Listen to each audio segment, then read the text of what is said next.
Welcome to फिनोकेशन। और आज हम बात करने वाले हैं स्टॉक ऑफ द वीक पे।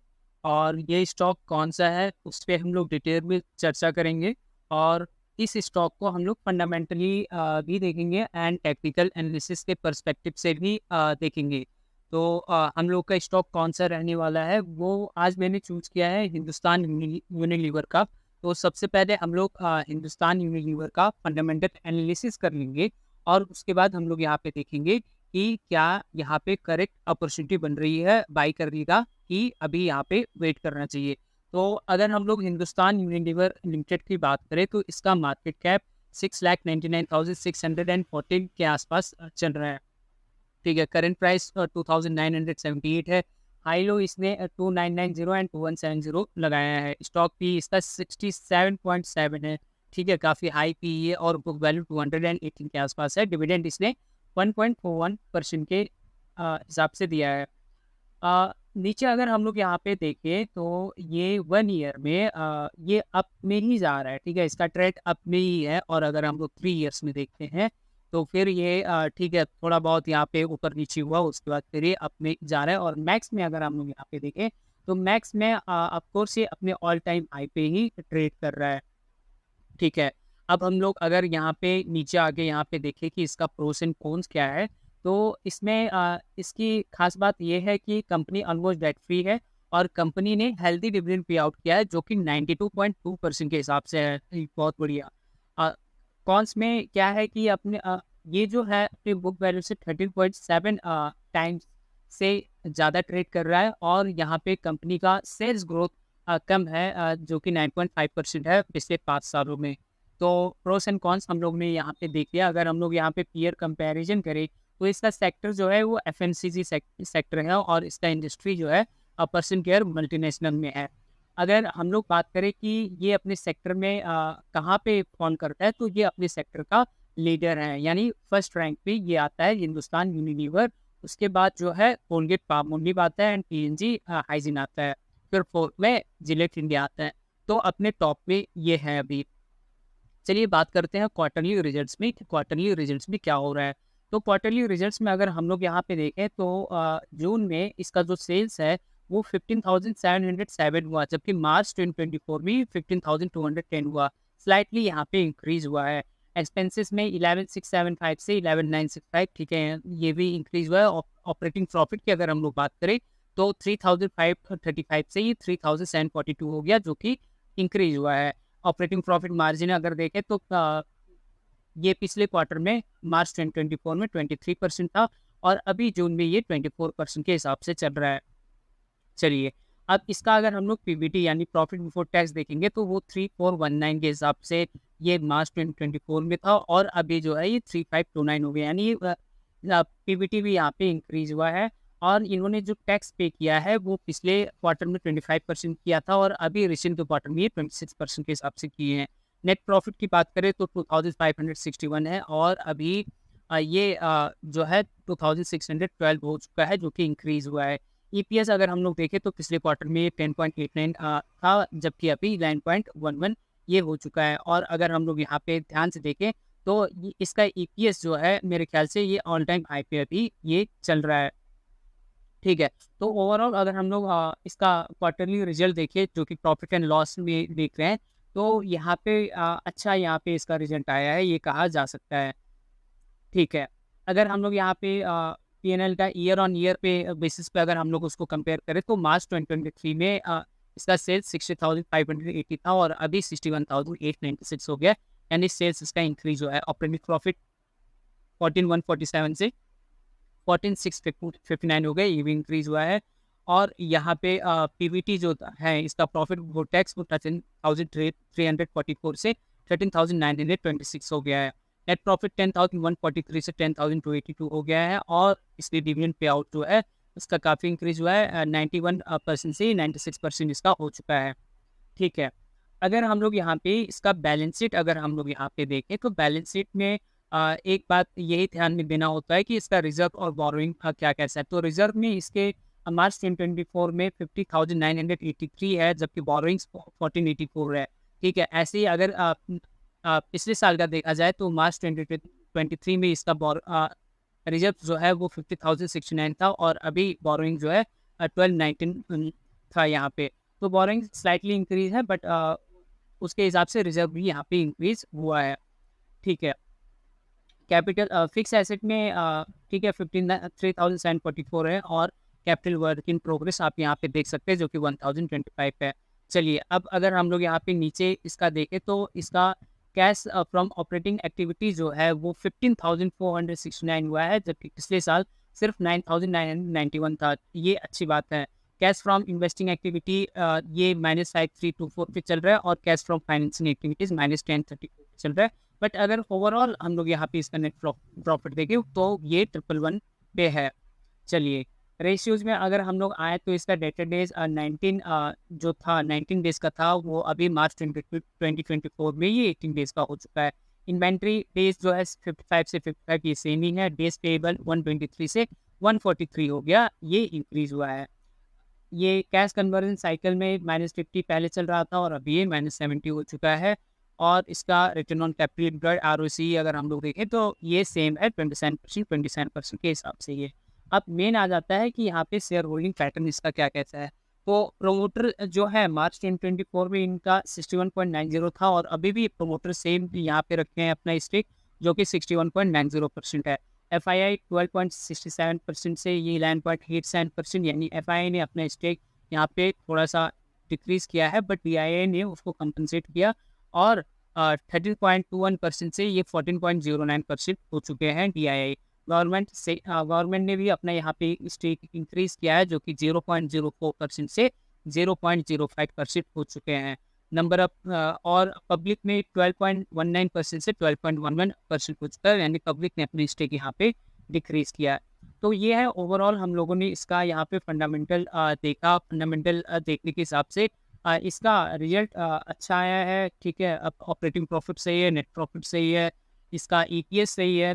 तो और रिजर्व्स एंड बोरोइंग्स भी हम लोगों ने देखा, तो वो भी यहाँ पे इसका सही चल रहा है, इसमें कोई दिक्कत नहीं है।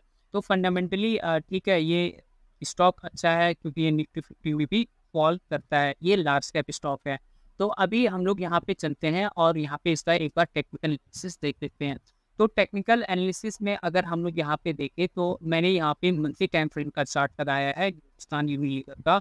और अगर मंथली टाइम फ्रेम पे अगर आप यहाँ पे देखेंगे तो ये अपने ऑल टाइम हाई पे ये चल रहा है। ठीक है, ये अपने मंथ को क्रॉस किया। ठीक है, पहले जो है इसका एक रेजिस्टेंस यहाँ पे बना था सितंबर 21 में, और उस रेजिस्टेंस को ये ठीक है इतने सालों तक तोड़ नहीं पाया, यानी सितंबर 21 से लेकर सितंबर 2024 है, यानी ऑलमोस्ट 3 साल इसका हो चुका है। 3 साल के बाद इसने क्या किया, अपनी उस रेजिस्टेंस लेवल को, जो कि इसका हाई जो ऑल टाइम हाई लगा था सितंबर 2021 में, वो था 2859.30, और अभी इसने क्लोजिंग दिया है। ठीक है, इस हफ्ते इसने क्लोजिंग कितना दी है, इसने दिया है 2989.35, यानी अपने सितंबर 21 का जो इसका हाई लगा था उसको इसने ठीक है ब्रेक करके क्लोज किया है। तो ये एक हो सकता है कि ये एक अच्छी अपॉर्चुनिटी अपने को दिख रही है यहाँ पे बाई करने का। ठीक है, अब अगर आप यहाँ पे लॉन्ग टर्म इन्वेस्टर हैं तो फिर ऑफकोर्स यहाँ पे अच्छा खासा आपको यहाँ पे अपॉर्चुनिटी मिल रही है। और यहाँ पे मैं आपको मंथली टाइम फ्रेम पे टारगेट और स्टॉप लॉस बता देता हूँ क्या होना चाहिए। तो मेरा मानना है कि अगर आप यहाँ पे अभी इसको बाई करके चल रहे हैं तो आपका जो स्टॉप लॉस होना चाहिए वो आपको अपने स्टॉप लॉस 2500 के आसपास यहाँ पे रखना चाहिए। ठीक है, तो आपका स्टॉप लॉस यहाँ पे कितना होना चाहिए, आपका स्टॉप लॉस यहाँ पे 2500 के आसपास होना चाहिए। 2500 के आसपास स्टॉप लॉस रखने का मतलब ये है कि अगर मंथली टाइम फ्रेम पे आपको ये 2500 के नीचे क्लोज करता है तो फिर आपको यहाँ से निकलना होगा, भले ही आप प्रॉफिट में हो या लॉस में हो। ठीक है, और यहाँ पे टारगेट कितना होना चाहिए, तो देखिए टारगेट जो है आप यहाँ पे 10 EMA मंथली टाइम फ्रेम पे लेके चलिए। जब तक उसके ऊपर क्लोज हो रहा है आप वहाँ पे रहेंगे, और जैसे उसके नीचे अगर क्लोज हो जा रहा है तो फिर रेड भी क्लोज हो रहा है तो फिर आप वहाँ से एग्जिट कर लेंगे। तो ये मंथली टाइम फ्रेम का मैंने बता दिया, ये लॉन्ग टर्म इन्वेस्टमेंट के लिए मैंने आपको यहाँ पे बताया। अब अगर हम लोग इसी को अगर वीकली टाइम फ्रेम पे अगर हम लोग यहाँ पे देखें तो वीकली टाइम फ्रेम पे भी यहाँ पे एक अच्छा खासा अपने को दिख रहा है कि एक बाइंग का मौका मिल रहा है, क्योंकि यहाँ पे अगर आप देखें तो एक अच्छा खासा यहाँ पे बुलिश कैंडल यहाँ पे आपको बनता हुआ दिख रहा है। तो अगर आप यहाँ पे वीकली टाइम फ्रेम पे इसको लेकर चलेंगे तो फिर मेरा मानना है कि यहाँ पे जो आपका स्टॉप लॉस होना चाहिए, वो स्टॉप लॉस कहीं न कहीं आपको कितना रख के चलना चाहिए, आपको 2600 का स्टॉप लॉस यहाँ पे रखना चाहिए।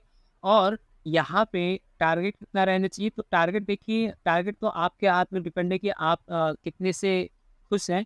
बट अगर टारगेट की ही मैं बात करूँ तो फिर आपको यहाँ पे 21 ईएमए को पकड़ के चलना चाहिए, ठीक है? 21 ईएमए को पकड़ के चलिए, उसके ऊपर जब तक ट्रेड कर रहा है आप बने रहेंगे। 21 ईएमए के नीचे क्लोज कर दिया, रेड में क्लोज कर दिया, आप वहाँ से एग्जिट कर जाएँगे वीकली टाइम फ्रेम पे, ठीक है?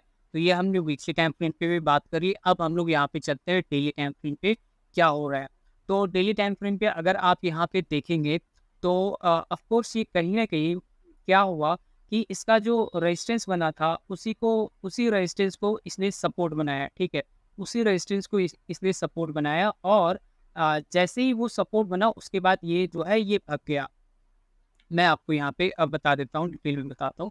सबसे पहले देखिए कि यहाँ पे एक वीसीपी पैटर्न भी बना था। अगर आपको नहीं पता है वीसीपी पैटर्न, तो एक बार मैं आपको यहाँ पे बताता हूँ कि कैसे वो बना है। यहाँ पे अगर मैं हाइलाइट करूँ तो यहाँ पे अगर आप यहाँ पे देखें तो एक जो है यहाँ पे ध्यान से इसको देखिएगा तब फिर आपको यहाँ पे समझ में आएगा, ठीक है? तो ध्यान से देखिएगा, ये देखिए, ये एक बना यहाँ पे, ठीक है? ये दूसरा बना, हुँ, और इसके बाद ये अप में गया लेकिन थोड़ा-सा यहाँ पे डाउन गया, फिर यहाँ से ये अप चला गया। तो ठीक है, एक हिसाब से यहाँ पे वोलेटिलिटी कॉन्ट्रैक्शन पैटर्न यहाँ पे बना। अगर मैं इसको और थोड़ा इधर से करूँगा तो फिर आपको और ज़्यादा समझ में आसानी होगी। यहाँ पे भी एक वोलेटिलिटी यहाँ पे कंस्ट्रक्ट कर सकते हैं, अगर यहाँ पे देखें तो, ठीक है? इस हिसाब से वीसीपी यहाँ पे बन रहा है। तो वीसीपी कैसे बना यहाँ पे मैं आपको यहाँ पे समझा देता हूँ। ध्यान से देखिएगा। सो यहाँ पे जितना हाई इसने लगाया था उसके बाद इसने लो कितना लगाया है वो एक बार देखते हैं, ठीक है? तो हाई के बाद इसने लो लगाया था 10% का, ठीक है? 10.8% का ये नीचे आया था, ठीक है? ये आने के बाद फिर से ये उसी लेवल पे जाता है, उसी लेवल पे जाके ये फिर से रिजेक्शन दिखाता है और उसके बाद ये कितना लो आता है, ये 4.36%, यानी पहले 10% लगाया, अब जो है लमसम 5% लगाया। और उसके बाद भी यहाँ पे अगर हम लोग देखें तो इसने फिर कितना लो लगाया है, ये 2.5% के आसपास, यानी कि ये ऑलमोस्ट हाफ-हाफ लगाते जा रहा है। तो यहाँ पे अगर मैं बात करूँ कि सबसे अच्छा buying opportunity daily time frame पे कौन-सा था, तो ये यहाँ पे था, ठीक है? जैसे ही इसने यहाँ पे ये बिग बुल कैंडल यहाँ पे बनाया, यहाँ से आपका एक अच्छा खासा अपॉर्चुनिटी यहाँ पे था कि आप इसको बाय करके चलिए, ठीक है? बट अगर आप यहाँ पे बाय करने का कंफर्टेबल हैं तो फिर कर सकते हैं। बट अगर मैं डेली टाइम फ्रेम पे ट्रेड करूँ तो फिर मैं वेट करूँगा कि यहाँ पे कम से कम 2800 के आसपास अगर आके यहाँ पे फिर से पुल बैक देने के बाद ऊपर जाता है तो फिर वो मेरे लिए बेस्ट जो है बाइंग अपॉर्चुनिटी रहेगी। ये मैं आप पे यहाँ पे छोड़ता हूँ कि आप यहाँ पे इसको करेंगे, ठीक है? ये बस मेरा एक पर्सनल अपना एनालिसिस था।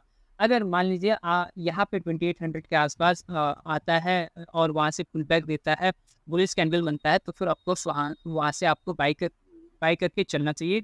और अगर आप बाय करके चल चुके हैं तो फिर आपका यहाँ पे स्टॉप लॉस क्या होना चाहिए और टारगेट क्या होना चाहिए उसकी बात कर लेते हैं।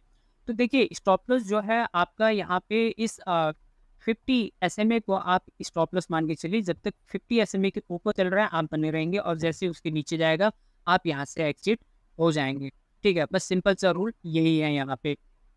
तो हमने हिंदुस्तान यूनिलीवर का मंथली टाइम फ्रेम पे भी देख लिया, वीकली टाइम फ्रेम पे भी देख लिया और यहाँ पे इसको हम लोगों ने डेली टाइम फ्रेम पे भी देख लिया है। तो मेरे हिसाब से आपको जो भी टाइम फ्रेम सूट कर रहा हो, ठीक है? जितना ज़्यादा टाइम बड़ा टाइम फ्रेम देखेंगे वहाँ पे आपका जो है अ, प्रॉफ़िट होने का चांसेस है वो ज़्यादा बढ़ जाता है। जितना कम टाइम फ्रेम पे जाएँगे वहाँ पे, ठीक है, फ्लक्चुएशंस, वोलेटिलिटी बहुत ज़्यादा बनी रहती है, ठीक है? मैं आप पे यहाँ पे ठीक है, डिसीज़न आप पे रखता हूँ कि आप इस पे क्या करना चाहेंगे। बाकी ये था हिंदुस्तान यूनिलीवर का एनालिसिस। मेरे हिसाब से मेरा एनालिसिस आपको यहाँ पे पसंद आया होगा। अगर पसंद आ रहा है तो अगर आप इस चैनल पे नए हैं तो चैनल को सब्सक्राइब करिए, वीडियो को लाइक करिए और उन सभी के साथ शेयर करिए जिसको स्टॉक मार्केट सीखने की भी ज़रूरत लगती है और उनको फंडामेंटल नहीं समझ में आता है, टेक्निकल नहीं समझ में आता है। मेरे ख्याल से ये वीडियो उनको हेल्प करेगा। बाकी आपने इतना समय दिया उसके लिए थैंक यू वेरी मच।